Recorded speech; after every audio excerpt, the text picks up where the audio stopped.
As society moves towards a more sustainable future, sources of clean fuel are often desired. One possible option is hydrogen gas, which undergoes reverse electrolysis, producing only energy and water. While the most plentiful element in the universe, hydrogen gas is not exactly easy to find on Earth, and so it has to be produced, with one method being splitting water molecules with electricity, called electrolysis. This investigation focused on a possible way for seawater, despite its impurities, to undergo electrolysis. Specifically, this looked at the viability of nickel-based electrocatalysts on the electrodes as a means of preventing corrosion and catalyzing the reaction. To do so, graphite electrodes coated in nickel and nickel oxide were used for alkaline seawater electrolysis, and the volume of gas produced was used to determine their effectiveness. It was hypothesized that due to the presence of electrocatalytic hydrogen binding sites, which would allow water molecules to absorb and be reduced to hydrogen gas, a nickel electrocatalyst would most effectively evolve hydrogen. Firstly, this investigation required electrodes to be coated with nickel-based compounds. To do so, graphite rods and a nickel ribbon were placed in a nickel sulfate solution. By allowing DC current to pass through the electrolytic solution, a galvanizing process was induced. This resulted in a dull grey coating on the electrode. Strangely, some electrodes also developed a green deposit, which appeared to result from excess energy, as it only occurred on places that were closest to the nickel ribbon or when large amounts of voltage were applied. To create a nickel oxide layer, nickel-coated rods were exposed to a Bunsen burner flame, allowing the nickel coating to react with oxygen in the air. While it was expected to form green nickel oxide, the rods ended up experiencing a diversity in colors. For actually performing the electrolysis, a galvanic cell-like setup was utilized. Seawater and the cathode were placed within a Buchner flask that connected to an inverted measuring cylinder filled with water that was to be used as a displacement measure of the gas produced. 3 different variations on the cathode's components were attempted: no coating, a nickel coating, and a nickel oxide coating. With this setup, the DC converter was turned on and 0 moles of gas was produced for every coating. Yeah, we didn't make anything. This method kind of flopped. This was mostly thought to be due to the galvanic cell-like setup. The candle wick probably did not allow for enough ion movement to supply the voltage for electrolysis, and the large distance between electrodes probably didn't help either, providing too much resistance. Hence, this method was greatly changed for the second iteration. While the coating of the electrodes remained somewhat similar, the setup for electrolysis almost completely changed. Instead of the galvanic cell setup, a single dual-neck reaction vessel was used. To allow the alkaline electrolysis to take place, the seawater solution was mixed with a potassium hydroxide solution, which formed an unexpected precipitate. A similar displacement method was still utilized, allowing the gas produced to be collected, measured, and compared between trials. With this new setup, the DC converter was turned on again, and I produced gas! We got hydrogen, but not a whole lot, actually. In fact, it was so little gas that it didn't even reach the measuring cylinder. Instead, the movement of the gas bubble in the delivery tube had to be measured to find the amount of gas produced. And I actually forgot to take photos of this. So here's some diagrams I made in MS Paint a couple days ago, which I hope explain it a little bit better.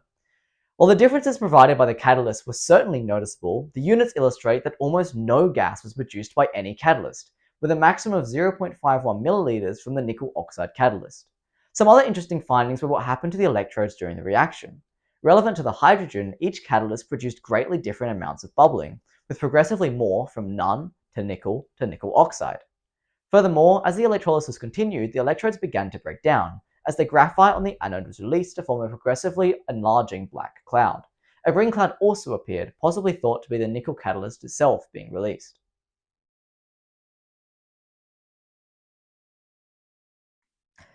Since this was performed in an alkaline environment, a reduction of water took place through either the Volmer-Tafel or Volmer-Hayrovsky pathway.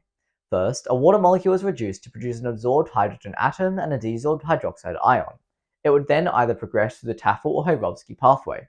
In each, an adsorbed hydrogen molecule reacts with either another adsorbed hydrogen molecule or is reduced with a water molecule forming hydrogen gas. From the results, it was found that a lack of electrocatalysts resulted in no measurable gas production, while nickel coating allowed for 0.19 milliliters worth of gas production, and a nickel oxide coating produced 0.51 milliliters worth of gas. Thus, the hypothesis that a nickel electrocatalyst will most effectively evolve hydrogen within short-term direct seawater electrolysis was not supported, as most gas was produced from a nickel oxide catalyst instead. These results were found to be somewhat concurrent with the investigation nanoscale nickel oxide/nickel heterostructures for active hydrogen evolution electrocatalysts, done in 2014 by Ming Gong et al. It stated that while nickel provides suitable binding energy, allowing hydrogen atoms to adsorb to the surface, it does not allow for the hydroxide ions to desorb and refresh the surface of the catalyst, thus resulting in nickel having low catalytic activity for hydrogen evolution. This could also explain why the bare electrode did not produce hydrogen, as a lack of hydrogen binding sites impeded adsorption, preventing the Volmer process. However, it was stated that pure nickel oxide also contains no hydrogen binding sites, and so it should not have acted as a suitable catalyst. This contradicted the results, and as such, it was concluded that the burning of nickel-coated graphite may not have converted all the nickel coating into nickel oxide. As each was heated over a Bunsen burner, the exact temperature, the amount of nickel that was oxidized, and to what extent was unknown. Hence, it is possible that the variation in color on each nickel oxide rod could have been representative of the different oxidation states of nickel, providing a coating that is a mixture of nickel and nickel oxide. In this scenario, the unoxidized nickel atoms provide hydrogen binding sites, while the oxidized nickel ions would attract the hydroxide ions away from the binding sites. Thus, this provided the most likely conclusion to the disparity of the results. Therefore, it is recommended that a nickel-based electrocatalyst for seawater electrolysis should be a mixture of nickel and nickel oxide, as it was most effective at promoting the hydrogen evolution reaction. Furthermore, the results of this investigation were greatly limited. Random error is very likely to be present, as the investigation was only run once. Moreover, the validity of the results was affected by the fact that gas production overall was measured, rather than only hydrogen gas production. Hence, the oxygen, chlorine, and any other gases that could have been released were included in the results, decreasing their accuracy. The reliability could also not be ensured, as the investigation was only performed once, hence decreasing our ability to know its repeatability.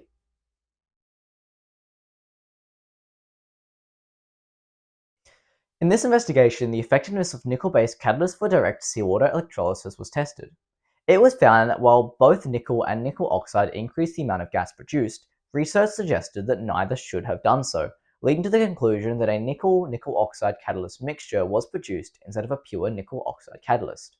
As this provides hydrogen binding sites from nickel and attracts away hydroxide through nickel ions, it is recommended that industries looking to use a cost-effective catalyst for seawater electrolysis utilize a nickel-nickel oxide mixture. However, the findings of this investigation were severely limited due to low reliability and validity in conjunction with high random error.